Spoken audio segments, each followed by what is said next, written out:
ایمان کے ساتھ صرف ایمان کافی نہیں، اس لیے کہ ایمان کا کمال اور کہہ لیا جائے کہ ایمان کی حقیقت اور ایمان کی کیفیت سے آشنا کے لیے عمل بہت ضروری، عمل صالح۔ بعض لوگ کو غلط فہمی ہوتی ہے کہ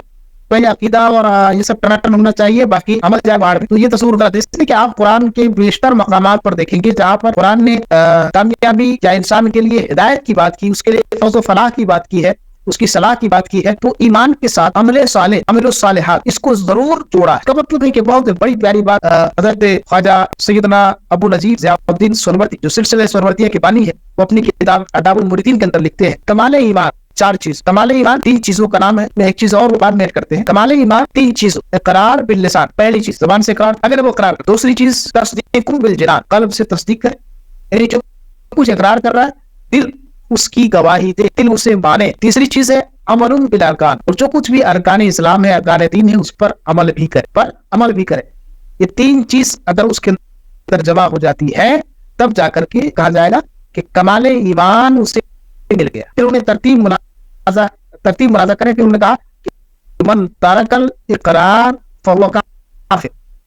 جو پہلی چیز یعنی اقرار ہی کو چھوڑ دے، اقرار باللسان اول ہے، جو اقرار کو چھوڑ دے وہ کافر۔ ومن ترک التصدیق، اور جو تصدیق بالقلب کو چھوڑ صرف اقرار تک رہے، زبانی دعوے تک رہے اور دل میں اس کی تصدیق نہ ہو وہ منافق، تو منافق۔ ومن ترک العمل، اور جس نے عمل چھوڑا، مان لیجیے اس کے پاس اقرار باللسان بھی، تصدیق بالقلب بھی، یعنی وہ دل سے بھی مان رہا ہے، دل سے بھی اللہ کی وحدانیت کو مان رہا ہے، رسول کی رسالت کو مان رہا ہے، لیکن عمل سے دور ہے، فرماتے ہیں وہ فاسق، یعنی وہ ایسا شخص ہے جو اللہ کی بندگی اور اس کی اطاعت سے باہر ہے اور اس کی سرکشی میں زندگی گزار۔ تو یہ چھوٹی بات نہیں، ہم لوگ بہت ہلکے میں لے رہے۔ اللہ نے قرآن میں کہا کہ اللہ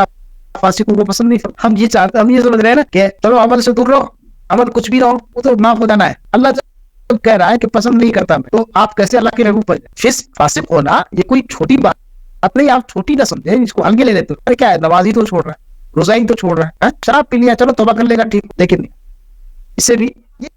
ایمان کا پارٹ ہے، یہ کہیں نہ کہیں ایمان سے جڑا ہوا ہے۔ وہ آپ کی ایمان کی جو حقیقت ہے، ایمان کے اندر جو ریالٹی ہے، ایمان کے اندر جو روح ہے، ایمان کی جو اسپرٹ ہے، وہ کہیں نہ کہیں عمل سے جڑا، وہ بغیر عمل کے نہیں آ سکتی، یہ بالکل خام خیالی ہے، یہ تو خرگوش میں آپ کر لیجیے لوگ ہیں کہ وہ عمل کو اور ایمان کو بالکل کیٹیگرائز کر کے الگ الگ کیوں نہیں، پربوت ہے لوگ، وداؤٹ اسپرٹ بھی نہیں ہے، اور ایمان کی اسپرٹ آپ جان لیں کہ عمل صالح۔ تو فرمایا کہ جو عمل چھوڑ دے وہ فاسق۔ پھر ایک چیز آگے انہوں نے فرمائی کہ عمل بھی کرے تو کیسے کرے، عمل بھی ہو تو کیسا ہو، فرمایا کہ وہ اتباع کے طور پر، جس طرح سے رسول گرامی وقار صلی اللہ علیہ وسلم نے اور ان کے آل کرام نے اور صحابہ کرام نے جو طریقہ بتایا ہے عمل کا، اس طریقے پر عمل کرے، ایسا نہیں کہ اپنے من کے مطابق اپنی طبیعت سے عمل کرنے کی کوشش کرے اور وہ جو ہے منمانی کرے، ایسا نہیں، اتباع ہو، عمل جو ہو وہ بطریق اتباع ہو، جیسا رسول اللہ صلی اللہ علیہ وسلم نے بتایا اس طریقے پر کرے۔ نماز پڑھنی ہے، اب ہم اپنی مرضی سے نماز نہیں پڑھیں گے، کیسے ہمیں نماز پڑھنی، کتنی رکعت پڑھنی ہے، نہیں، جیسا رسول اللہ صلی اللہ علیہ وسلم نے بیان کیا ایسے پڑھنا ہے ویسے پڑھیں، جتنی رکعت پڑھنی ہے اتنی رکعت پڑھی جائے، نہ اس پر زیادتی کرے نہ کمی کرے، جتنی تسبیح انہوں نے پڑھی اتنی پڑھنی ہے۔ اب کوئی صاحب کہے کہ بھائی سجدہ ہی تو ہے، چلو ایک رکعت میں 4 سجدے کر لیتے ہیں، نیکی کا کام، نماز ہوگی نہیں، اتباع شرط، اتباع کہتے ہیں جیسا رسول اللہ صلی اللہ علیہ وسلم نے کیا ویسا کرتے۔ تو آگے فرماتے ہیں من ترک الاتباع، جس نے عمل بھی کیا لیکن عمل کے اندر اتباع کا لحاظ نہیں کیا، یعنی متابعت رسول کا، سنت رسول کا، طریقہ رسول کا، من ترک الاتباع فهو مبتدع، جس نے اتباع کو ترک کر دیا وہ بدعتی ہے، وہ خواہش پرست، وہ اللہ رسول کے حکم پر چلنے والا نہیں بلکہ اپنی مرضی سے، اپنی طبیعت سے دین کی بات اور دین کے اندر ایجاد کر کے اس کو دین سمجھنے والا، اور دین